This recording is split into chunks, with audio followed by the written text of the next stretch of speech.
Serial क्योंकि सास भी कभी बहू थी में अब एक ऐसा धमाकेदार मोड़ आने वाला है जिसे देखने के बाद दर्शकों के होश उड़ जाएंगे।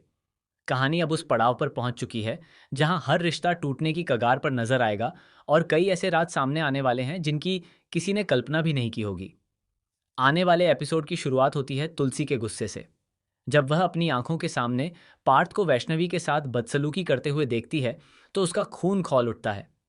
बिना कुछ सोचे समझे वह पार्थ को एक जोरदार थप्पड़ मार देती है। लेकिन यह थप्पड़ सिर्फ पार्थ के चेहरे पर नहीं पड़ता बल्कि पूरे परिवार के रिश्तों पर भी भारी पड़ने वाला है। थप्पड़ पड़ते ही पार्थ जोर जोर से चिल्लाने लगता है और खुद को बेगुनाह साबित करने की कोशिश करता है। उसकी आवाज सुनकर पूरा परिवार वहां पहुंच जाता है। नंदिनी और कर्ण बिना सच्चाई जाने ही तुलसी पर बरस पड़ते हैं।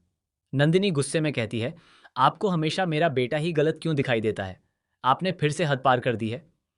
तुलसी बार बार सच बताने की कोशिश करती है लेकिन कोई उसकी बात सुनने को तैयार नहीं होता। तभी सबकी नज़र वैष्णवी पर जाती है। सभी को उम्मीद होती है कि वैष्णवी सच बताएगी, लेकिन वह सबको हैरान करते हुए कह देती है कि तुलसी को गलतफहमी हुई है। वैष्णवी की यह बात सुनकर तुलसी पूरी तरह टूट जाती है। उसे समझ नहीं आता कि आखिर वैष्णवी सच छिपा क्यों रही है। लेकिन असली कहानी तो अभी शुरू हुई है। उसी रात तुलसी को वैष्णवी के कमरे से रोने की आवाज़ सुनाई देती है। जब वह वहां पहुंचती है तो वैष्णवी उसके गले लगकर फूट फूट कर रो पड़ती है। वह बताती है कि पार्थ पिछले कई महीनों से उसे मानसिक रूप से परेशान कर रहा है। सिर्फ इतना ही नहीं बल्कि उसने वैष्णवी को धमकी भी दी थी कि अगर उसने किसी को सच बताया तो वह पूरे परिवार को बर्बाद कर देगा। यह सुनकर तुलसी के पैरों तले जमीन खिसक जाती है। लेकिन तभी वैष्णवी एक और ऐसा खुलासा करती है जिसे सुनकर तुलसी के होश उड़ जाते हैं। वैष्णवी बताती है कि पार्थ सिर्फ उसे ही नहीं बल्कि परिवार की संपत्ति पर कब्जा करने की भी साजिश रच रहा है। उसने कुछ नकली दस्तावेज तैयार करवाए हैं और हवेली को बेचने का प्लान बना चुका है। यही वजह है कि रियो अचानक इन्वेस्टर्स के खिलाफ हो गया था, क्योंकि उसे पार्थ की साजिश का पता चल गया था। दूसरी तरफ पार्थ को शक हो जाता है कि वैष्णवी ने तुलसी को सब कुछ बता दिया है। वह गुस्से में अपना आपा खो बैठता है और आधी रात को एक खतरनाक कदम उठा लेता है। वह घर के पुराने दस्तावेज चुराने की कोशिश करता है, लेकिन तभी उसे कोई देख लेता है। वह शख्स और कोई नहीं बल्कि रियो होता है। रियो पार्थ को रंगे हाथों पकड़ लेता है। दोनों के बीच जबरदस्त बहस होती है और मामला हाथापाई तक पहुंच जाता है। तभी अचानक सीढ़ियों से गिरने की आवाज आती है और पूरा घर दहल जाता है। जब परिवार वाले वहां पहुंचते हैं तो देखते हैं कि रियो खून से लथपथ जमीन पर पड़ा है। यह दृश्य देखकर सभी के होश उड़ जाते हैं।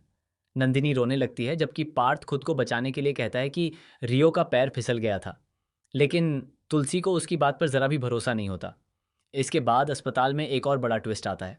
डॉक्टर बताते हैं कि रियो की हालत बेहद गंभीर है और वह कोमा में जा सकता है। ये खबर सुनते ही परिवार पर दुखों का पहाड़ टूट पड़ता है। लेकिन तभी पुलिस भी अस्पताल पहुंच जाती है। पुलिस के हाथ एक ऐसा सीसीटीवी फुटेज लगता है जो पूरे मामले की दिशा बदल देता है। फुटेज में साफ दिखाई देता है कि रियो और पार्थ के बीच बहस हुई थी।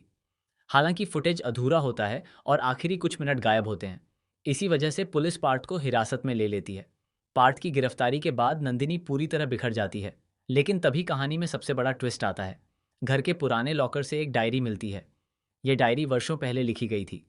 जब तुलसी उसे पढ़ती है तो पता चलता है कि पार्थ दरअसल नंदिनी का असली बेटा ही नहीं है। यह सच सुनकर पूरा परिवार स्तब्ध रह जाता है। डायरी में लिखा होता है कि कई साल पहले अस्पताल में बच्चों की अदला बदली हो गई थी। जिस बेटे को नंदिनी अपना बेटा समझकर पाल रही थी वह असल में किसी और का बच्चा था। अब सवाल यह उठता है कि नंदिनी का असली बेटा आखिर कहाँ है। इसी बीच एक रहस्यमयी व्यक्ति की एंट्री होती है। उसके हाथ में कुछ ऐसे सबूत होते हैं जो इस रहस्य को और भी गहरा बना देते हैं। वह दावा करता है कि वह नंदिनी के असली बेटे के बारे में सब कुछ जानता है। लेकिन इससे पहले कि वह पूरी सच्चाई बता पाए उस पर जानलेवा हमला हो जाता है। अब पूरा परिवार एक नए रहस्य में उलझ चुका है। पार्थ जेल में है, रियो जिंदगी और मौत के बीच लड़ रहा है, वैष्णवी का सच सामने आ चुका है और नंदिनी की दुनिया पूरी तरह बिखर चुकी है। इसी के साथ कहानी 10 साल के लीप की ओर बढ़ती नजर आती है। लेकिन सबसे बड़ा सवाल अभी भी वही है, क्या रियो बच पाएगा? क्या पार्थ सचमुच दोषी है या कोई और इस पूरे खेल का मास्टरमाइंड है? क्या नंदिनी अपने असली बेटे से मिल पाएगी? और क्या इतिहास एक बार फिर खुद को दोहराने वाला है?